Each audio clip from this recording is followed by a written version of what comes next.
Welcome, ladies and gentlemen, to another episode of Running Wild Podcast. I'm your co-host, Rich. Alongside me, as always, the co-host, Runz. Yes, sir. Before we get started, I just want to remind you that we're brought to you in partnership with lastwordonsports.com. You can actually find wrestling articles on lastwordonprowrestling.com as we've migrated to a new site. We're also brought to you in partnership with pwponderings.com and the Wrestling to the Max Network. All right, with that out of the way, so no big news this week, really, right? I mean, no title changes. I mean, just probably the greatest news of my wrestling life. Field of Honor was fantastic, but I guess the news that you must be talking about might be that your little co-host sitting above your shoulder on the right, and that's your little KO Pop'em. Funko Pop, which Funko Pop. Just let me also preface this by saying I bought, 3 days before he won the championship, thankfully. Why isn't there a El Generico one, by the way? I wish there was, man. I found there was somebody on Instagram that I found, and they made custom ones. So I wrote him a message. I was like, I was just wondering how much that costs. They're like, it's like $130. Like, yo, it's a $6 figure. Are you $130? Are you shitting me? I would pay $130 for a Funko Pop of me, though. $130. You could buy the regular one and try and do it yourself for $10. I think I'll just buy I'm gonna buy just you could buy 13 of the blank ones and eventually master it yourself and still come out ahead. I'll obviously just buy Logan and then just try to maneuver just it fuck that with way. It. Yeah, exactly. Just color in the clothes and shit like that. So Kevin Owens. Oh my god! All right. So I mean, I don't think either one of us really truly believed that Kevin Owens was winning, and I think that's being conditioned. The way that we are with the WWE style and the typical guys who are on top. But, logically, when we broke it down, it was almost like, okay, but who else other than Owens, And that's where a lot of the big cast buzz came in, and then people were already upset about Roman Reigns, and it was just they weren't going to put it on Rollins. They didn't do it the first time they had the chance. They weren't going to give him the belt after he took out the guy who actually won it, So that part. It's still, even with that logic, I was like, yeah, Kevin Owens is not winning the belt. He's in a tag team right now, Yeah, first of all, I thought Cass went out a little bit too early. They started that match. It was a long time before he got eliminated. Yeah. Yes, it went a long time after, but I don't think he had a poor showing by any means. I just feel like if you tuned into Raw late, you're like, I guess this is a triple threat match for the title. Well, if you tuned into Raw at 10:55, then you're an asshole. Then don't you know? Don't listen to the show. Yeah, I don't want you associated with wrestling. So, I'm watching it, and then Triple H comes out and attacks Reigns, which, okay, no problem. Yep. Makes sense, right? Because the last thing that we saw of Triple H on TV was losing to Reigns and his wife being speared. So, and I mean, I don't think I said this directly to you, or maybe not that day, but a little right before the main event started, I was talking to John, and I was like, I think he said he thinks it had to be Kevin Owens, and I was like, I don't know, I could see it coming down to Reigns and Rollins and the authority, you think Foley and Steph are there to help Rollins, but they help Reigns, and we go that way. So a turn of some sort was something I was waiting for. I don't know why, but I never even considered Triple H being that guy. Well, I think they're doing a good job of pulling him off TV, Yeah. The truth of the matter is that the Stephanie getting involved directly can't, eventually there's not really a payoff to that. Correct. And we've seen that before. I don't think Foley's never going to get back in the ring, I think, for WWE. No, so they don't want to... I mean, the guy can barely walk. Yeah. It's tough. So they're not going to have him get involved, and that's not his character either. You know, he's the good guy. Yeah, you know, he's almost like just the good employee. You know, who's a good guy when his boss isn't around, but when she's around, he follows what she says. So Triple H is a good choice. I mean, the only issue I might have with the whole thing is, you know, where does this go with Triple H being involved again? You know, is there going to be another match with Triple H? I like Triple H. I think he got his receipt on Roman for WrestleMania, and we don't need to necessarily even like touch on that. Like it was just part of what happened. And I think we go with him and Rollins in some form or another. And, you know, I want to get into the finish in a minute, but what if this is, you know, an NXT storyline? Like, not necessarily an invasion, but a takeover, if you will. You know, it's Kevin Owens in the power position. Triple H is there. Maybe he brings up the Revival, or he has Samoa Joe, or, you know, he brings whoever and comes and goes. And then they feud with Stephanie, Foley, Rollins, whoever it is, you know. Stephanie eventually aligns with Triple H. Well, that'd be interesting. I mean, I was listening to Owen's interview. Who's that? I think he was on Sam Roberts' podcast. I just listened to it, yep. First of all, and this is what Statwife says is great about Owens, but does he just every single time gotta go at Sami Zayn? I was gonna text you, like, as I was listening to it, like, yo, even on, like, the podcast. He's being so real and being so honest, and then he even goes as far as to go, yeah, well, Sami Zayn, you know, he was trained, well, because Roberts tried to mention Generico, and he's like, oh, that was the best. He's like, you know, yeah, he trained him, so that's obviously why he's just as much of a jerk. He's just a big fan of his, like, you know, I don't know why he's doing that.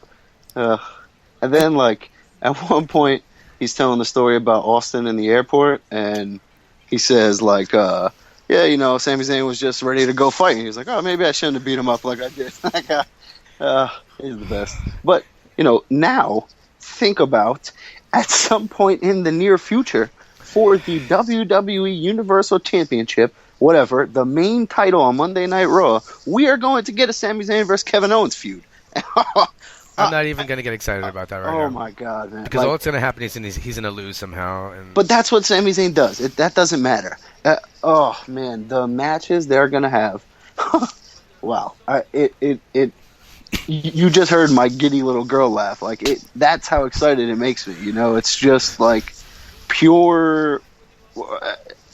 Where am I? Do you think kayfabe...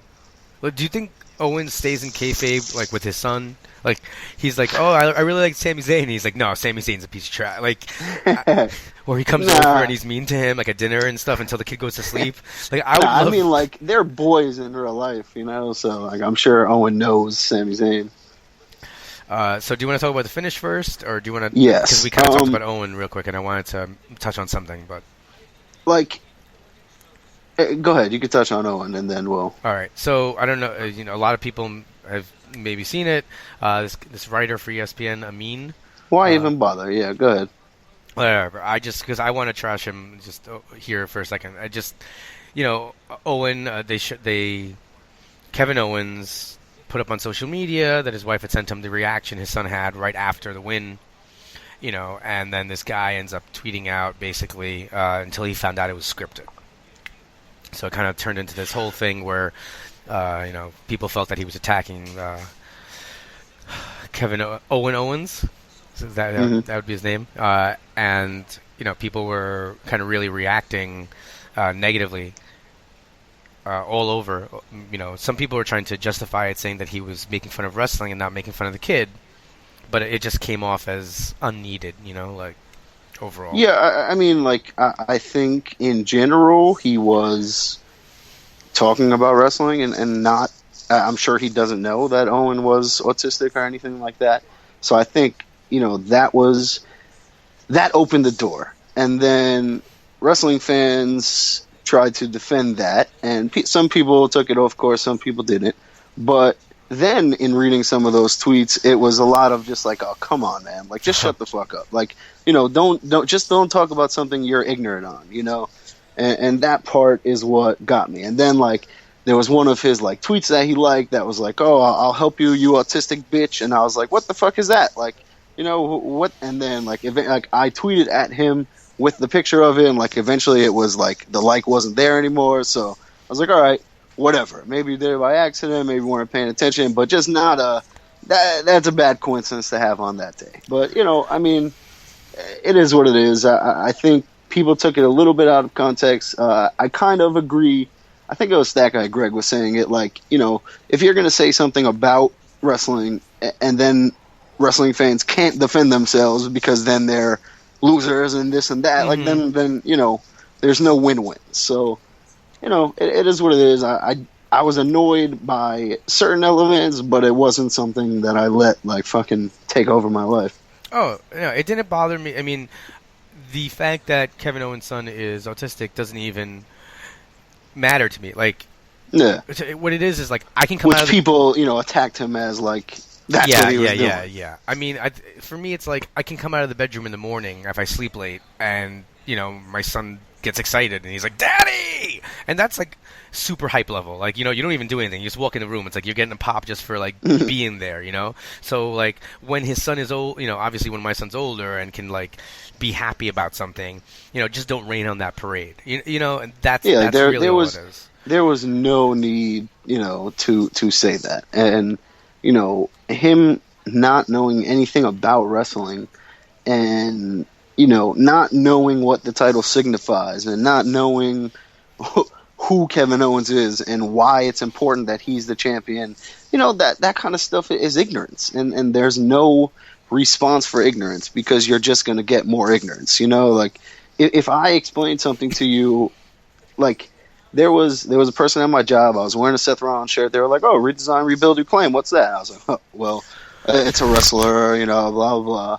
And they were like, "Oh, like, you know, it's fake, right?" I was just like, I was like, "Yeah, well, you know, okay, I don't know there's no point for me to say anything to you because what am I going to say? Hey, well, this guy got busted open." And I'm like, you know, whatever. You don't know what you're talking about, then I'm just going to move on.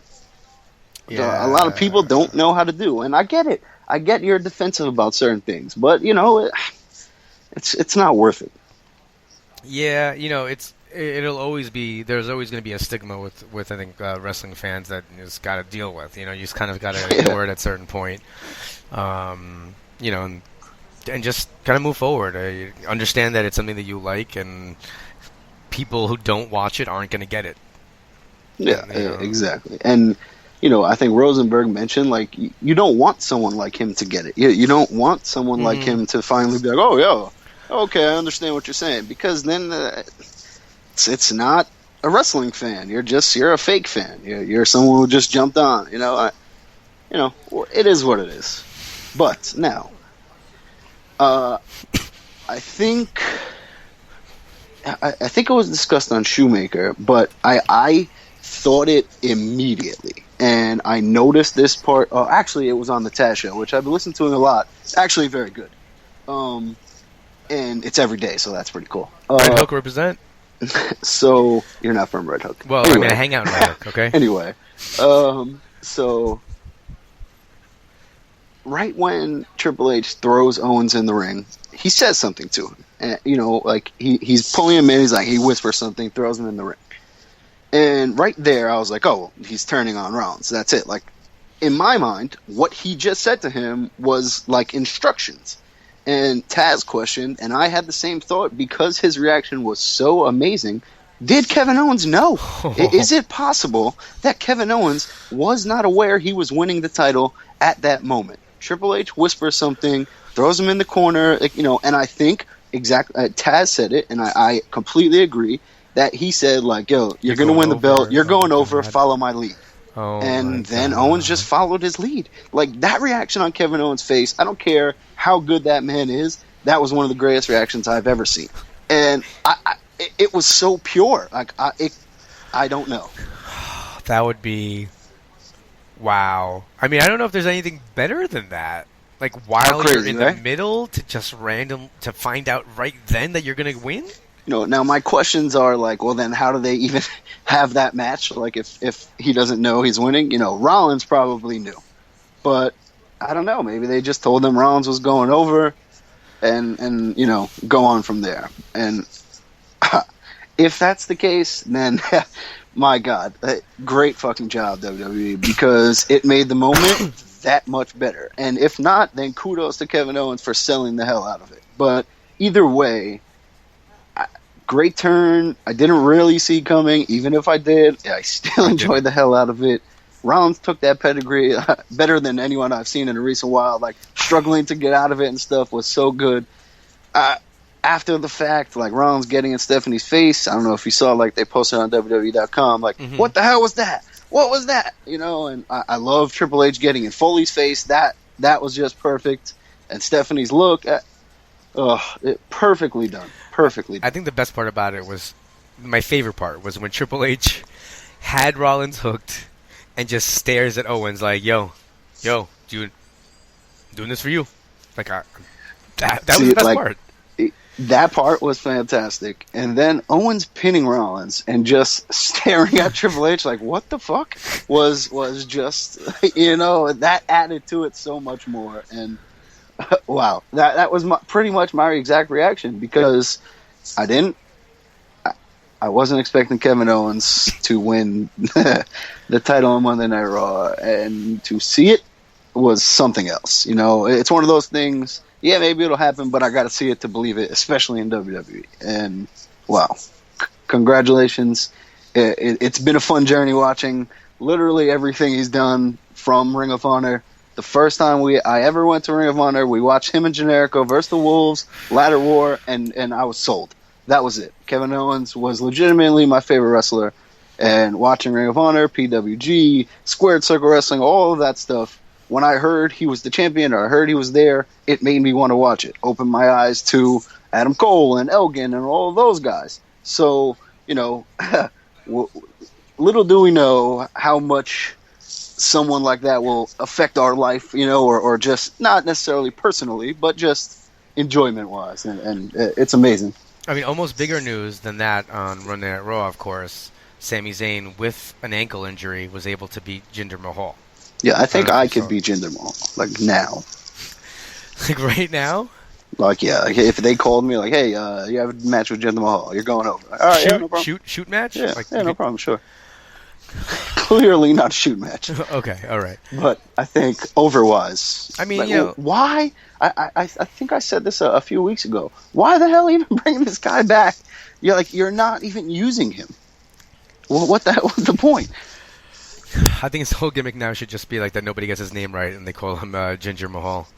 His gimmick should be an evil foreigner. Like, that's what it... But we're past that, aren't we, with him? But no, it still gets over. It still gets the heat. But you can't do it with... Okay, what's the easiest way for me to... You can't do evil foreigner WWE with that part of the world right now. With India? Yeah, I don't think, like, anywhere... I don't know. I don't think you can do it appropriately. There are too many... like, all he has to do is come out and be like, in India, I'm a billionaire, and I'm better than you, and I have more money, so that makes me better. Look, I got hired. I didn't have to do anything. Like, that's all he has to do is be MVP, like, and he's good to go. I think he just needs Great Khali's backing. Yeah, well, like, exactly. Put Daivari with him, and that's it. What happened instant to Daivari? Heat, it's instant heat. I get the stereotyping and the reasons why. However, this man is not even being used, period, other than to put a guy over every other week. So what the hell? You brought him back, he beat Heath Slater. Okay, great. Now what? Nothing. So give him something. And if he's going to be a heel, then what easier, better way than to make him and put him with Rusev? Like, I don't know. Like, they just did it. I know. But you can do something. By the way, speaking of Heath Slater, that segment was on SmackDown? Yes. Okay. I thought you were going to talk about the match. Yes. The segment. Go ahead. Wow. The Spam, the Cheese Whiz, the crackers, Rhino almost being weirder than the whole situation. Now, I was watching it with Stat Rhino Wife. was perfectly Rhino, though. Yeah. That was my whole thing. Like, yeah, he's a freak. Like, he's just And he's sitting really there. loving it. He's freaking out Renee. Do you think, now, in the storyline, was that fake? Like, was that Heath putting a show on? Or is that really his life? No, I'm not saying, is that really his life? What I'm asking is, in the story, did Heath hire that lady? As his character, no, that's his. So that's his life. That's his life. Yes. Because I thought, like, later on we'd come out that he actually lives, like, in a mansion, and that's not his wife. No. Like, great. on Talking Smack, he continued, like, I'm getting that double wide trailer as soon as I get my contract. Like, Okay, all right. When that segment started, right, I was like, oh my God, like, what did we just step backwards into? Like, what the fuck is this? And then I was thoroughly entertained throughout. I laughed a bunch of times. It was the wife, overstepped her role, I think, a little bit. Like, she spoke a little too much in the video, and I was like, I don't want to hear what you're saying. Like, you're not really funny. You're making fun of someone's fat wife, and like, that stuff isn't funny. But Heath Slater, like, just living in the fucking trailer and being down in the dumps, that kind of thing was. The flowers. My favorite part might have been the flowers, where she's like, "Oh, they smell just as good as they did on our wedding day." So, where are the kids? Oh, they're out back. What do you say? Picking cans or something like. Oh my God, man. So now they face off against the Headbangers. We're jumping around. I mean, I'm surprised. Maybe I'm not. Maybe I shouldn't have been. But I felt like, okay, the Headbangers are back, so they're going to probably win. Like, I didn't think they would come in just to lose. Where have they been, by the way? Just nowhere. But, like, for the last, I think, couple years, or at least a year or a couple months, they've been, like, tagging with the intention of making this comeback. So, Cool to see that they got it. I don't really ever want to see them on the TV again. Like, at first, the Headbangers were okay because they were weirdos, but very quickly they fizzled out in the Attitude Era. And I don't want to see them. Like, they weren't good then. I still don't really think they're good now. And then they busted open Rhino. It's like, oh, all right. Yeah, yes, I get shit happens. But, like, come on. The guy didn't even get in the match, and he's bleeding on the apron. Like, oh. Did they... All right, I can't recall. So when Mosh became Beaver Cleavage, what happened to Thrasher? Did he just, like, disappear? Because I can't remember anything about that. Wasn't Thrasher GTV? Was he? I thought that was Goldust TV. I don't know. I don't know. All right, I thought at one point Thrasher did something weird. Well, but I don't think he did much. In any event, now they move on the tournament and they face. So Heath and Rhino will face. Okay, now here's a very, very, very real question: are Heath Slater and Rhino gonna fucking win the tournament? Like, they face the Hype Bros. That they can win that match, right? Yeah. Very easily, I can see them winning that match. Great, no problem. The Usos face American Alpha. So let's say Alpha goes over. Alpha goes over, and it's Alpha and Slater and Rhino. Now, the Usos turn heel by costing Alpha the tag titles. I mean, I think you would be wise to not have Alpha win it. You don't want Alpha to win it. You want Alpha to have to chase it. I agree with you on that. However, do you really want your first tag team champions to be Heath Slater and Rhino? I think that sets a bad precedent, but I'm torn. Yeah, but it's a storyline that they've invested in. Like, it is a very good story. I want Heath Slater to win the tag team titles. I want him to get a double wide. I kind of do too, but I don't like Rhino. But I wouldn't be opposed. Like, that's my whole thing, is like, I wouldn't be opposed, and that kind of worries me because I should be. Like, it's the first tag team champions on SmackDown, and it's Heath Slater and Rhino. Okay. Listen, if he can be a representative in the United States government, right, for Detroit, Michigan. I'm pretty sure he can be a tag team champion. I just think in like a year, we're going to look back at this and be like, what the fuck? Well, that's going to be a great Rhino? It's going to be great trivia that someone's going to ask us in 3 years. Yeah, who was the first SmackDown Tag Team Champions?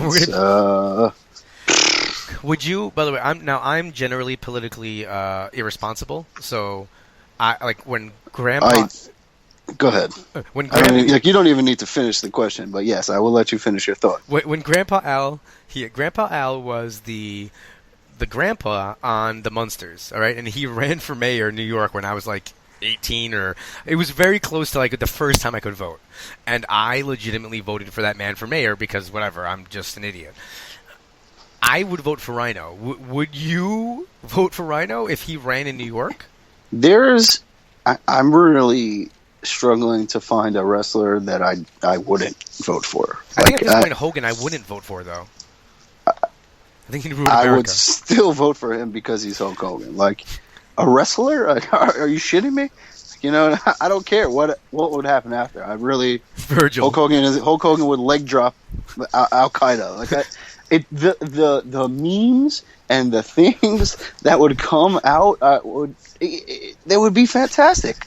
It would be one of the most entertaining things in my life. Imagine Virgil, and he's like, "Come no, on, Virgil, I would not vote. Come on, America, we got to get that fuck money."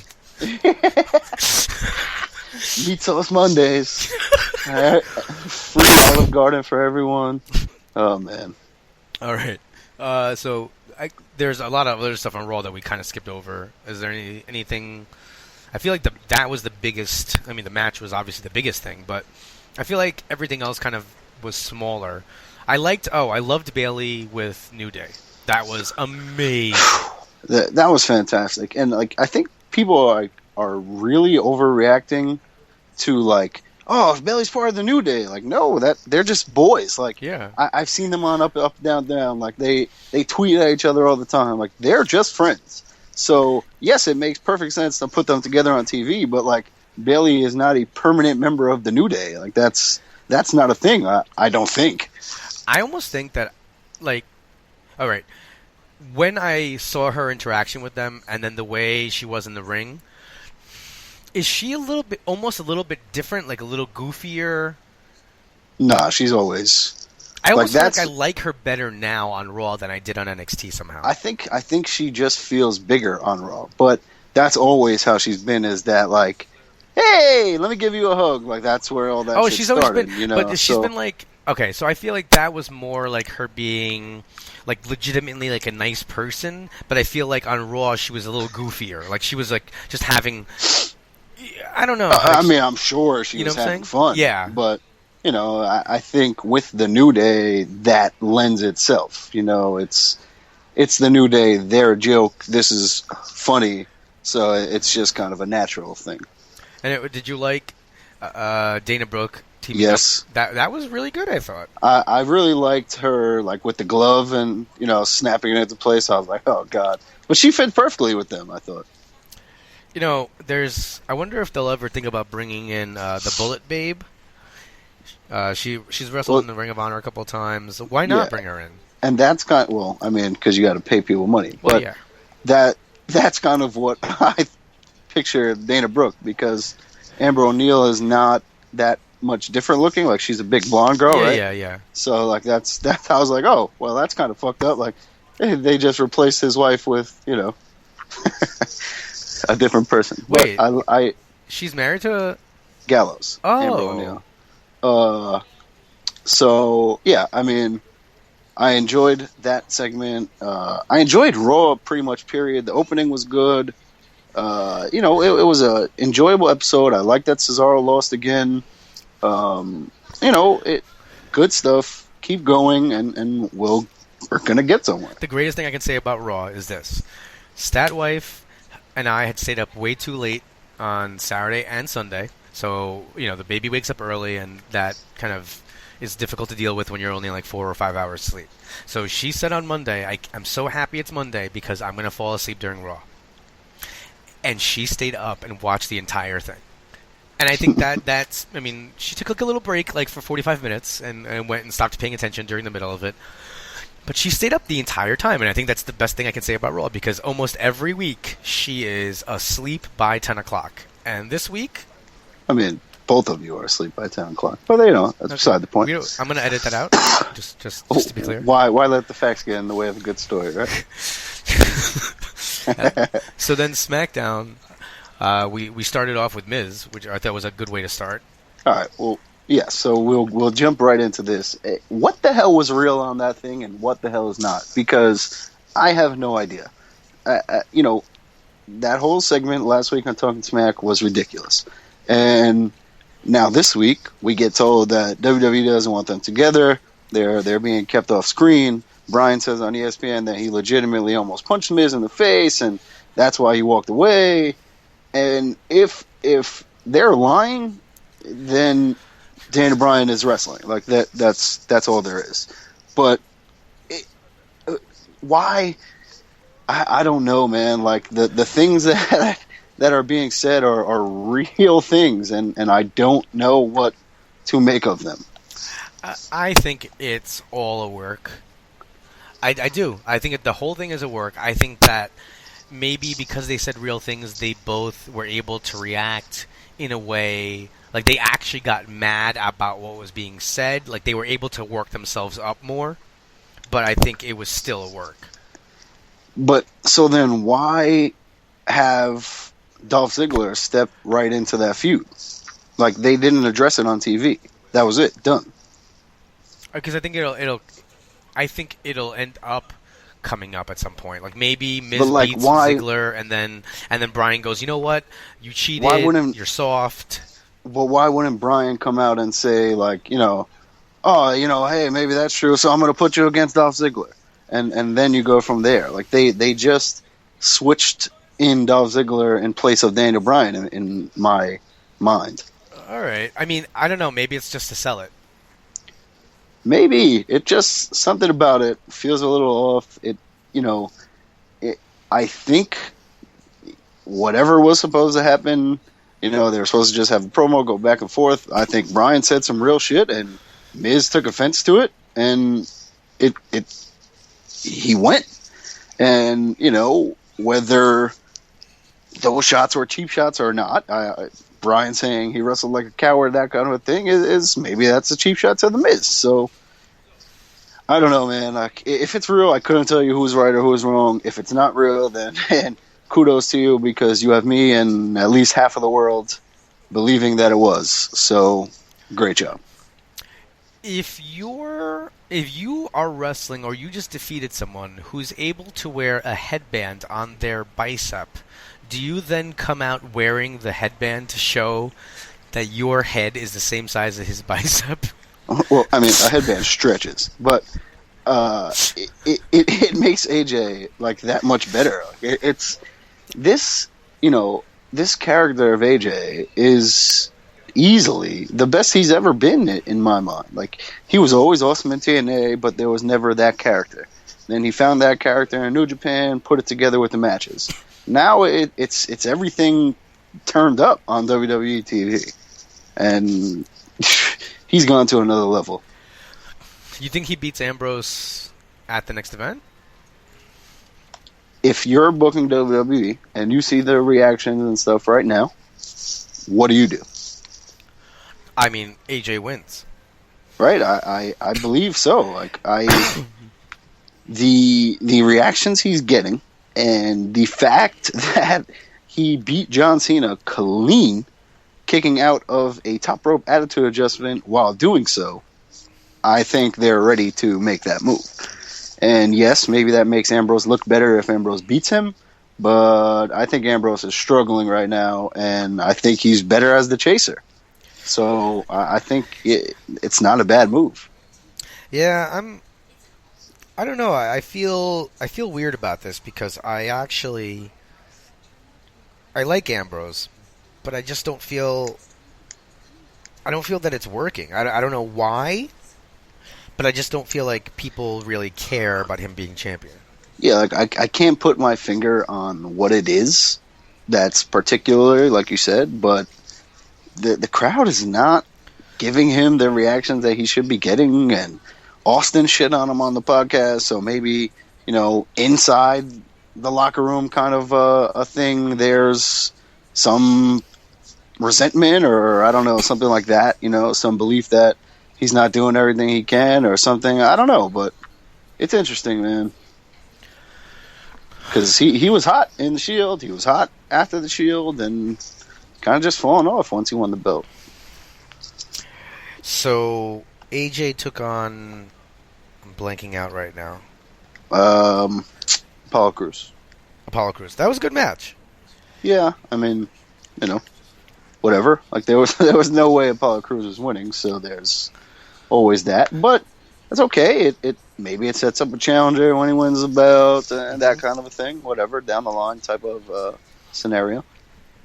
And anything else on? So we had the Miz stuff, we had the Ziggler stuff, we had AJ, and that was really just about it. Yeah, I mean, we had the tag matches, and we discussed those, and that was really much. Well, actually, Carmella's continuing her brutal beatdown.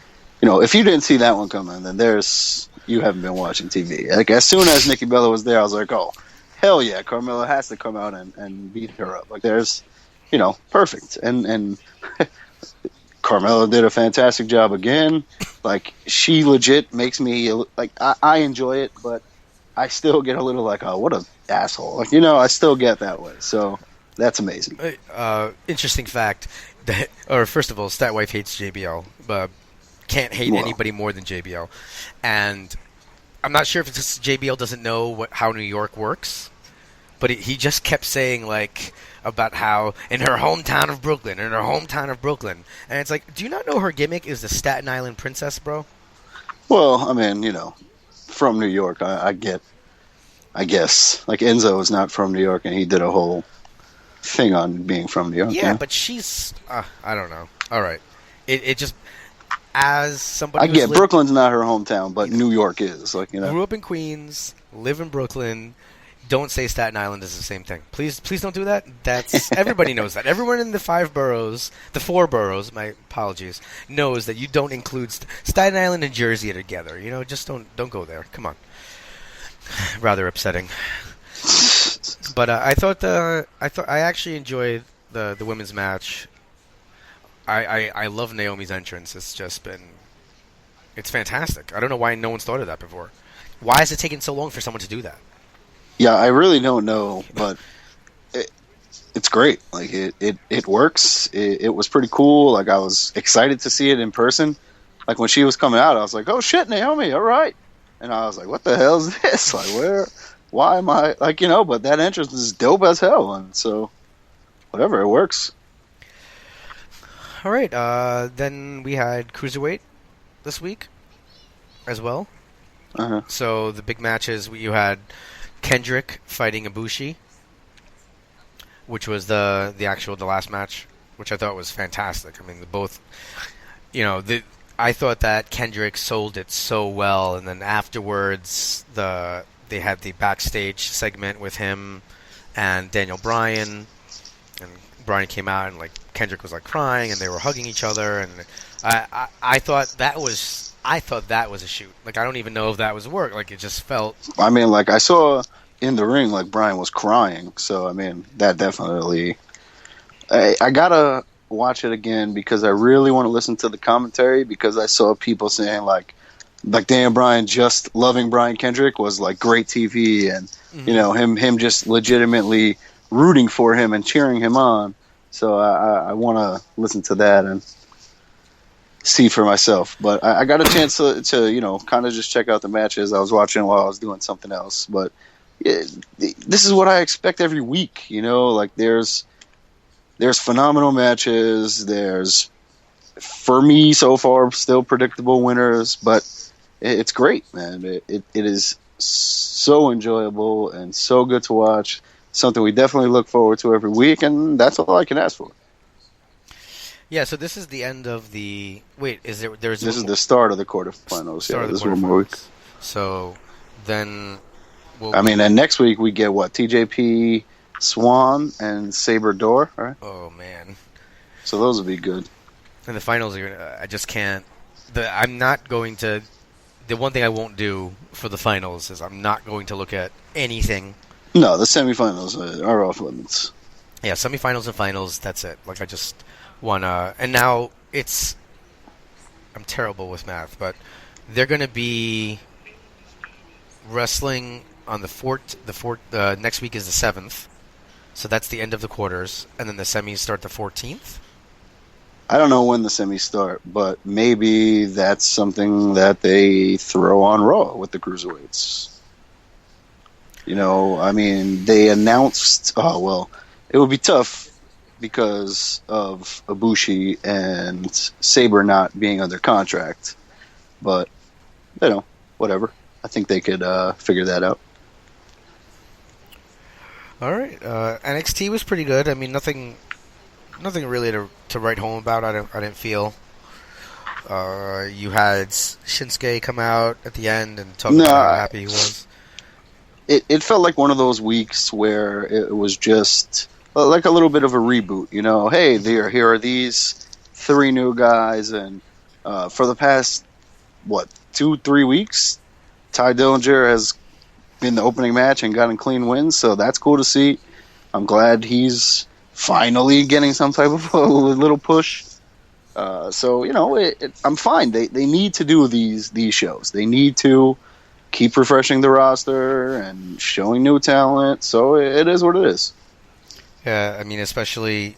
So Gargano and Ciampa have been announced to be on the cruiserweight, in the cruiserweight division. You know, I read somebody... And this week... Gargano wasn't there, and the Revival just beat up Ciampa. Yeah. So I like that because not only is it adding an element of intensity to the tag feud, but it's also giving Ciampa like, yo, where the hell were you type of moment when time needed. So gotta do it yourself. No, it'd be fantastic if he said that to him.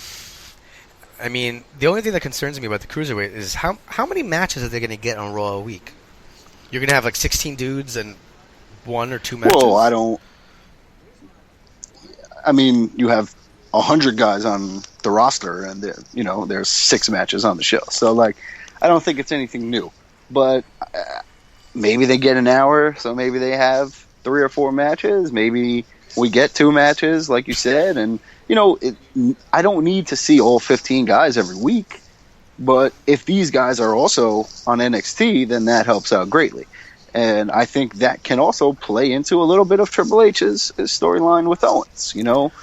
When we see these guys, they're NXT guys, they're indie guys, they're this, they're that, they're somewhat associated with Triple H. So it'll be interesting to see what really comes from Triple H, because it'll trickle down to the rest of the shows. See, I thought they were going to be exclusive to Raw. I didn't think that they would show up on NXT. So that adds like a different layer to it now. I mean, they're on Raw, but like, so are you just going to get rid of Gargano and Ciampa on NXT? Like, is that it? You know what I mean?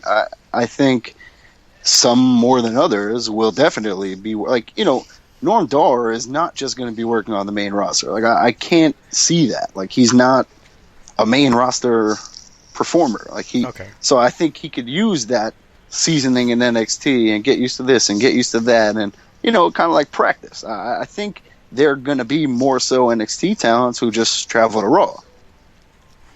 Fair. So at least that would be the way that I would do this. Speaking of some indie guys, we got to go to Field of Honor last weekend. Amazing. First time that, I don't know about you, I think this is the same for you. First time I've ever been able to run up to the guardrail, right, by the entranceway as wrestlers are making their way in. Well, there have been times where, like the last time we went to Ring of Honor, Field of Honor, we were in the front row, and like people just didn't really come by us, and like the ring was a little bit further out than the crowd was, so they weren't as interactive as they were this time. That's certainly. But, so we were close and just never quite got it. Then there was, I'm not sure if it was I think it was like the second or third Ring of Honor show, like the Kings of Wrestling, and we were in like the third row, but close to the barricade. And there were a couple times when we got over there, but nothing real. But this time, nobody really seemed to care until we were there every time. And then, there was no pushing and shoving. There was one row of people, and that was it. And, man, that was fantastic. It was, taking selfies with the Bucks and Elgin and the referees and this and that, just to sweeten everyone. It was a good time, man. And, it's those kind of things.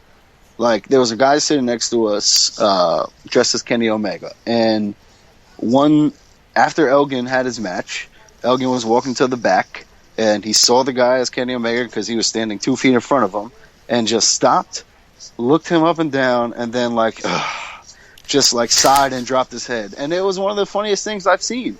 It was just like, thank you, Elgin. That's fantastic. So...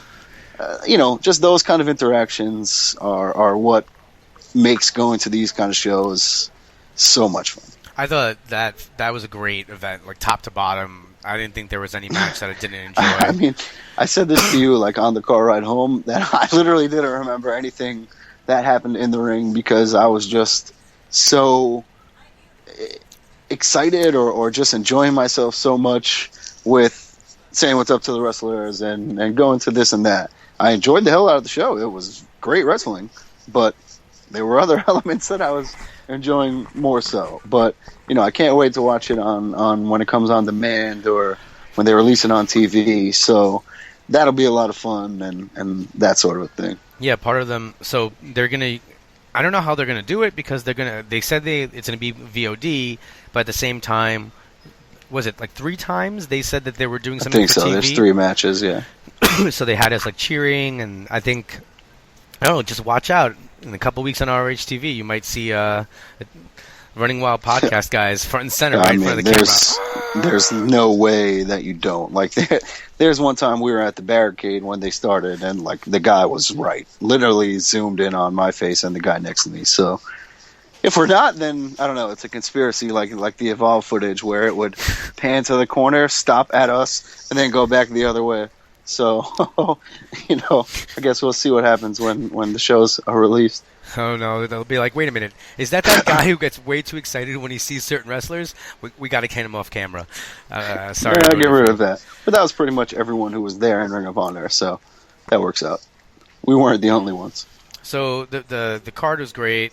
Getting to see Naito. He is amazing. Just hilarious with the tranquilo, and just taking a break. Yeah, when he does a move and ends up just laying down, hey, what's up, man? It's awesome every time. And I watch these guys on New Japan World a lot, and I get the feeling and strength behind their characters and how over and popular these guys are in Japan. So getting to see them 5 feet away and interact with them was crazy. When would I ever see John Cena 4 feet away from me taking a selfie or doing the eye thing? Literally, I did the eye thing. Naito looked at me and then did the eye thing. So it was just oh shit, that's crazy. Just cool little things like that. When are those things going to happen with someone else? I feel like at these events they're more willing to do that. Yeah, they didn't give a shit. Ian Riccaboni, the Women of Honor commentator, he comes over and he, I just thought that everybody was coming over and interacting in a way that you wouldn't see at the Manhattan Center, for example. No, I mean when the Bucks came out during the tag team gauntlet, and then they were walking to the back and they're nah, we're up next. We'll be back, guys. We'll be right back. And you definitely the taking the selfies, that kind of thing. It's so much more relaxed. It's a house show. It's outside, so I think everyone's a little more relaxed. Everyone's having a little bit more fun, and that's awesome. Seeing the guys at the top of the dugout just watching and interacting, that kind of thing is so cool because you don't see that. You don't see the locker room. You don't get to see what these guys are doing while someone else is wrestling. So to see them on the top of the steps, watching the matches, and at the end, we were at the aisle when the main event was happening, and literally everyone who wrestled was, in their gear or dressed, sitting in that dugout watching this main event. Like, they all knew that Adam Cole, Jay Lethal, Tanahashi, and Naito was going to be something they should watch. So that was awesome, to see that they're still fans just like we are is cool. And then, after the event, some big news came out this week from Ring of Honor that they were introducing a new championship.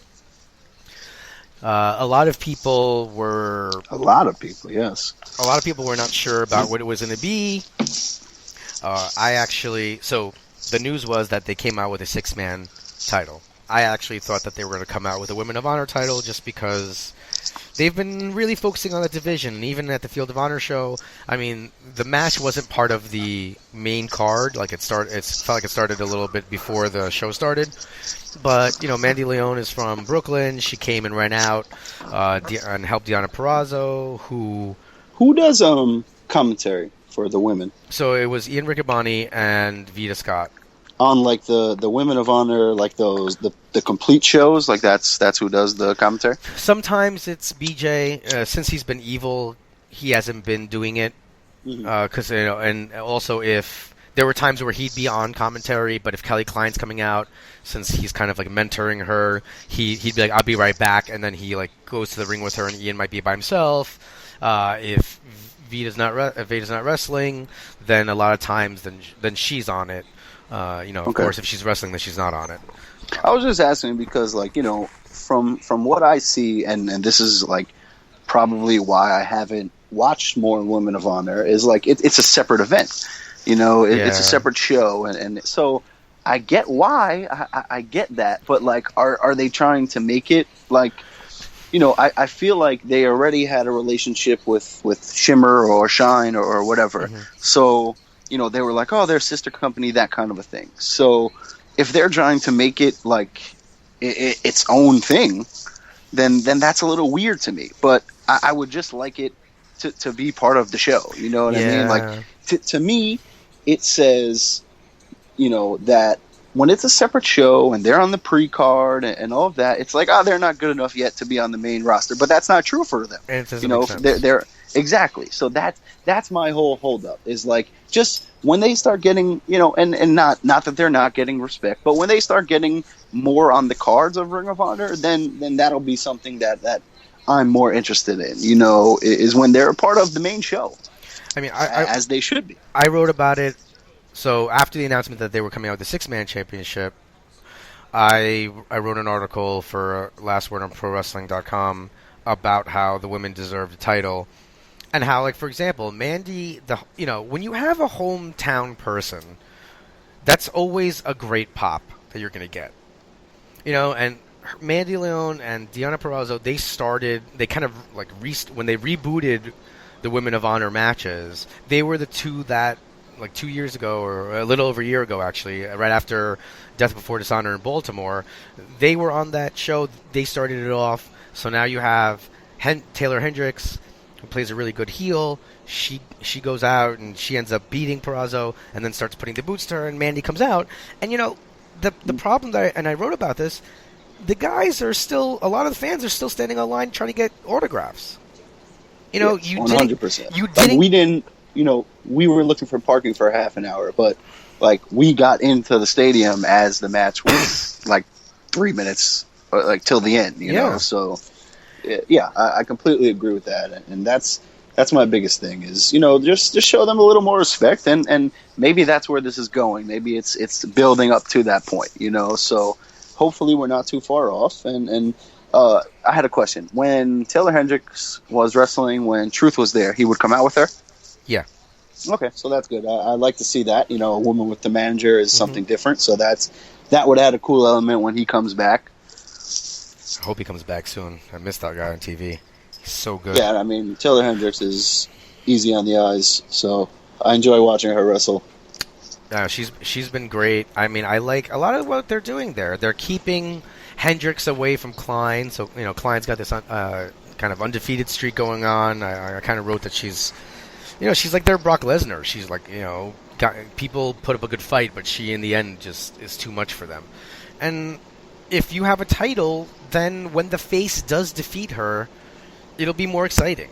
You know, it'll go over more than just Yeah, I completely agree with what you're saying, and like that's why when you were talking about privately we were discussing the belts, and you have mentioned the Women of Honor, and I was like, I don't think they're ready for that yet. I think they're a little bit of a subdivision still, like I said, and once they get to that main spot, then when you have the belt, and then when you have the characters developing and that sort of a thing, it means so much more. And Ring of Honor is very good at storytelling and just putting people in positions where they're good.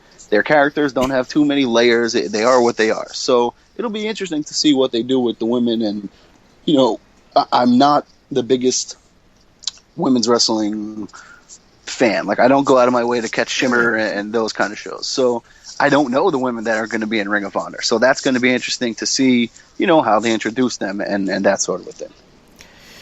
Yeah, and I'm still, now on the flip side, I'm glad.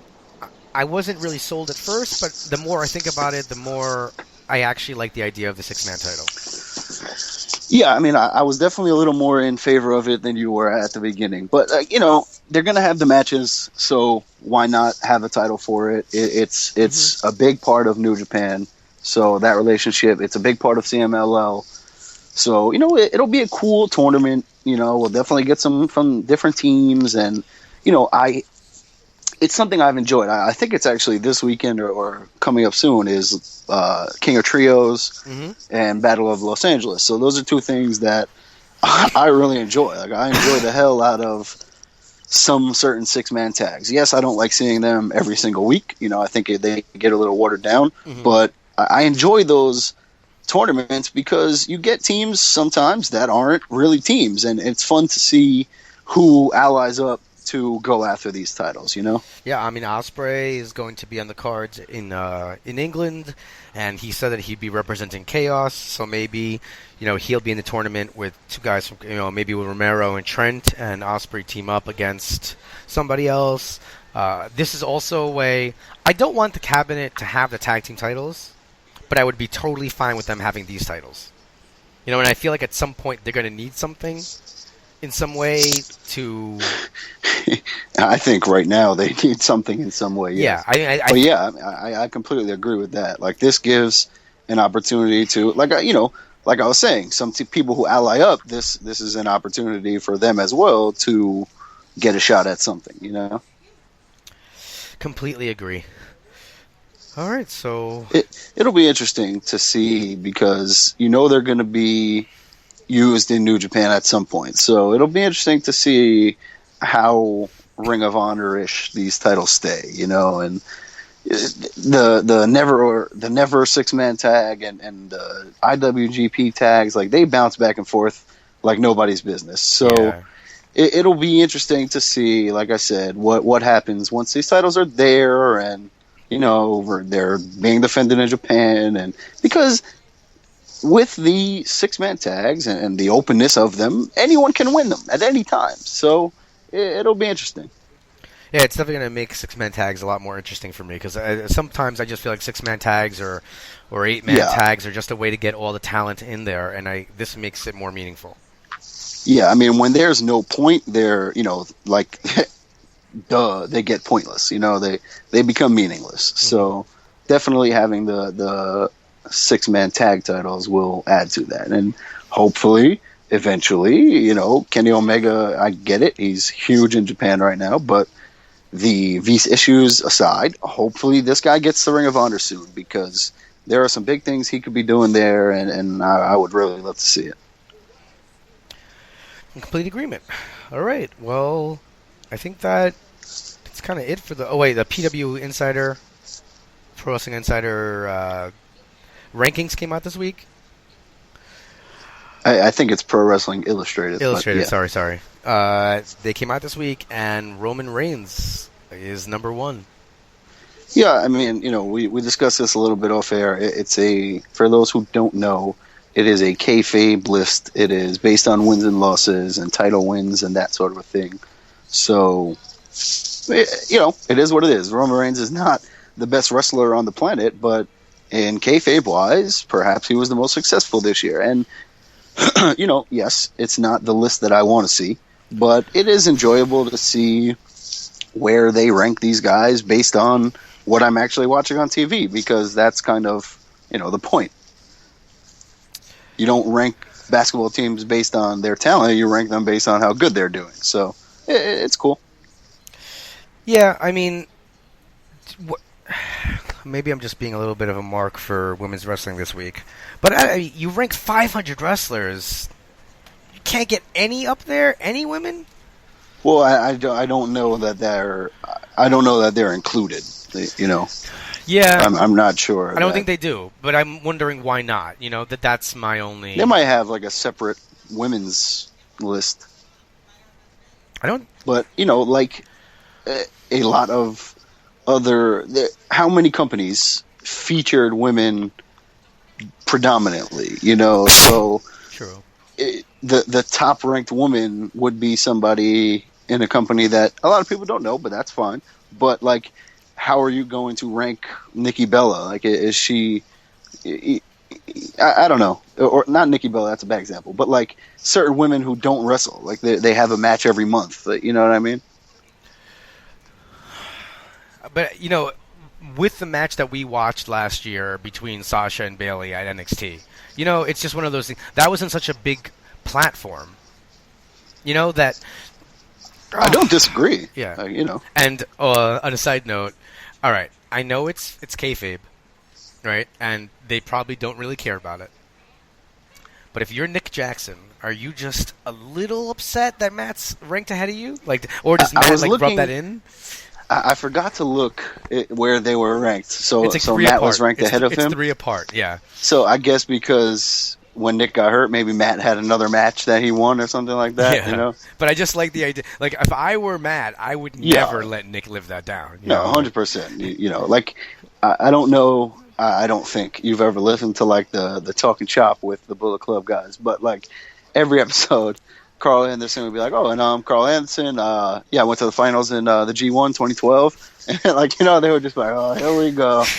So, it's funny. I could just they imagine. Definitely bug each other with that kind of stuff. It's Labor Day weekend, and Nick's like, yo, Matt, can you grab me a beer? And he goes, if you were ranked higher than me, I would, but, like, 100%. 1,000 times. And did you see the top 18 wrestling podcasts? I believe Rolling Stone came out with a list this week. We were number one, or what? I mean, I demand a recount because somehow we were not featured on this. So, ladies and gentlemen, listen, this is why you need to go to Twitter. I mean, not Twitter. Yeah, go on Twitter, tweet about this, all right? Go to our iTunes, go to iTunes store, leave us a review, write the review so that Rolling Stone doesn't ignore us next time. I mean, this is absurd. I mean, the 4 people writing responses should really do us wonders. It should really steamroll us into the top-ranked podcast on iTunes. I can't see any other reason why not. Like, hey, 4 people are upset that these guys aren't ranked? Oh, shit. What are we doing wrong here? Hey, if you write Running Wild and into the search engine... 2 of them are the hosts? What the hell? If you write Running Wild on the search engine, all right, of the iTunes store, we are this... It finishes the search. It says Running Wild Podcast. I'm like, yeah, this is fantastic. So, but get out there, guys. Do some, what is it? Publicizing, not publicizing. Picket, I don't know.